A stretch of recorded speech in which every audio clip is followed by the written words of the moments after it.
Alhamdulillah kita bisa berjumpa kembali di channel JM Service, channel yang secara khusus membahas perbaikan, analisa kerusakan, serta edukasi dasar hingga lanjutan tentang peralatan elektronika rumah tangga. Apa kabar sahabat semua? Semoga selalu dalam keadaan sehat walafiat, dilancarkan rezekinya, dan dimudahkan segala urusan dalam aktivitas sehari-hari. Amin ya rabbal alamin. Pada video kali ini, saya akan melakukan proses perbaikan TV Polytron dengan kerusakan mati total. Langkah awal, kita lakukan pengecekan dasar dengan mencoba menyalakan TV. Setelah tombol power ditekan, lampu indikator tidak menyala sama sekali, menandakan tidak ada suplai daya yang masuk ke sistem. Selanjutnya, kita identifikasi spesifikasi unit. TV ini menggunakan chassis tipe PS52UV03MG. Untuk memastikan penyebab kerusakan secara akurat, langkah berikutnya adalah membongkar unit TV dan melakukan pemeriksaan tegangan secara bertahap menggunakan alat ukur. Oke, langsung saja kita bongkar dan mulai proses analisa.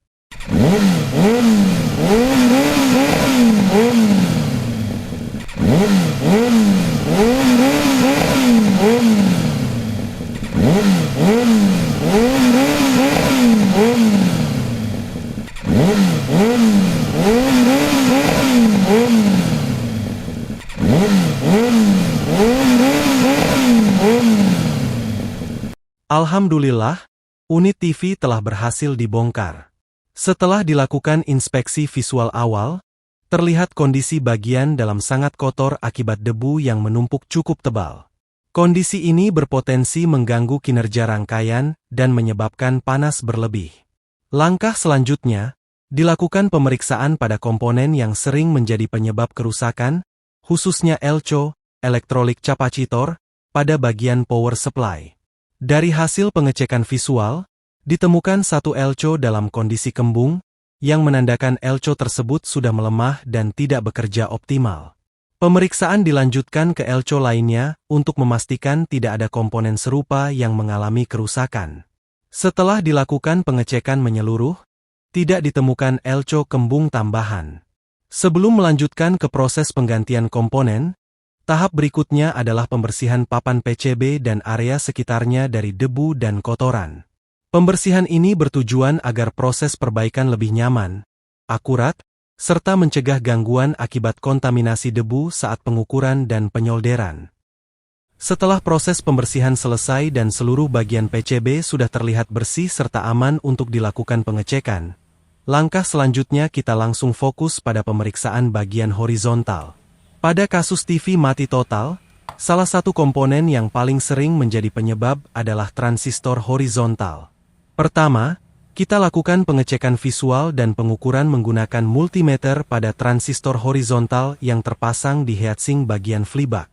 Pengukuran dilakukan pada kaki kolektor, base, dan emitter untuk memastikan apakah masih dalam kondisi normal atau sudah mengalami kerusakan.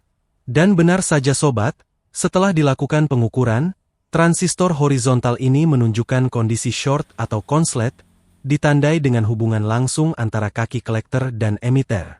Kondisi ini menyebabkan rangkaian horizontal tidak dapat bekerja, sehingga TV tidak bisa menyala sama sekali dan lampu indikator pun tidak aktif.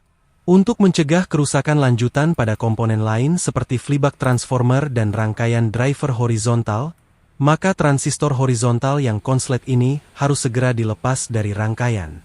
Setelah dilepas, nantinya kita akan melanjutkan pengecekan komponen pendukung lainnya, seperti resistor driver, diode damper, dan elco di jalur B sebelum memasang transistor pengganti. Oke sobat, kita lepas dulu transistor horizontal yang rusak ini, dan kita lanjutkan ke tahap pemeriksaan berikutnya.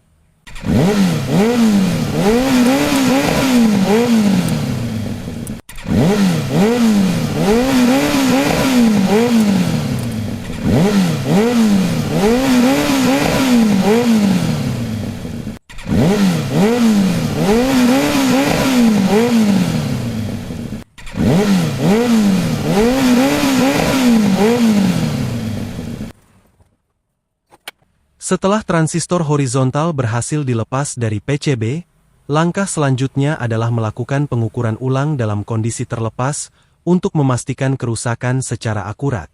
Pengukuran dilakukan menggunakan aveometer analog pada posisi ohm. Probe hitam ditempelkan pada kaki tengah, kolektor, transistor, sedangkan probe merah disentuhkan ke kaki lainnya secara bergantian. Dalam kondisi transistor horizontal yang normal, jarum aveometer tidak boleh bergerak sama sekali. Namun pada hasil pengukuran kali ini, jarum aveometer bergerak cukup jauh, yang menandakan adanya hubungan pendek, short, di dalam transistor. Pada proses penggantian, kali ini saya menggunakan transistor dengan tipe lain namun masih kompatibel, dengan fisik yang lebih besar. Selain itu, LCO, elektrolit kapasitor, yang sebelumnya terlihat kembung juga sudah diganti dengan LCO baru yang memiliki nilai kapasitansi dan tegangan kerja sesuai standar. Penggantian LCO ini sangat penting karena LCO kembung menandakan komponen sudah melemah dan dapat menyebabkan tegangan tidak stabil, yang berpotensi merusak transistor baru jika dibiarkan. Setelah seluruh proses perbaikan dan penggantian komponen selesai, langkah selanjutnya adalah melakukan pengujian awal. Oke sobat, langsung saja kita coba menyalakan TV-nya untuk memastikan apakah rangkaian sudah bekerja dengan normal kembali. Kita perhatikan dari awal, saat TV dihubungkan ke sumber listrik, indikator menyala dengan normal. Selanjutnya kita tekan tombol power, dan alhamdulillah TV berhasil menyala, ditandai dengan logo Polytron yang sudah tampil di layar. Langkah berikutnya adalah merapikan kembali bagian dalam TV, memastikan semua soket, konektor, dan jalur kabel terpasang dengan rapi dan aman, agar tidak terjadi masalah di kemudian hari seperti korsleting atau koneksi yang tidak stabil.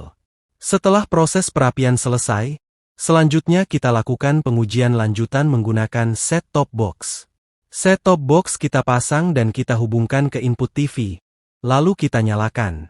Kita tunggu beberapa saat hingga proses booting selesai.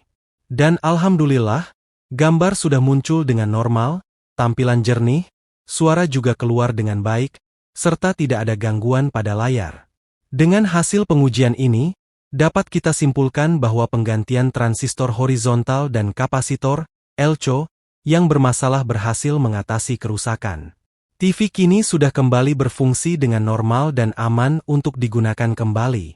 Oke sobat, selesai sudah pekerjaan kita pada perbaikan TV kali ini. Semoga video ini bisa menambah wawasan dan bermanfaat, khususnya bagi sobat yang sedang belajar atau berkecimpung di dunia servis elektronika. Jangan lupa subscribe, like, dan tinggalkan komentar, agar saya semakin semangat untuk terus berbagi video perbaikan berikutnya. Terima kasih sudah menonton. Sampai jumpa di video selanjutnya.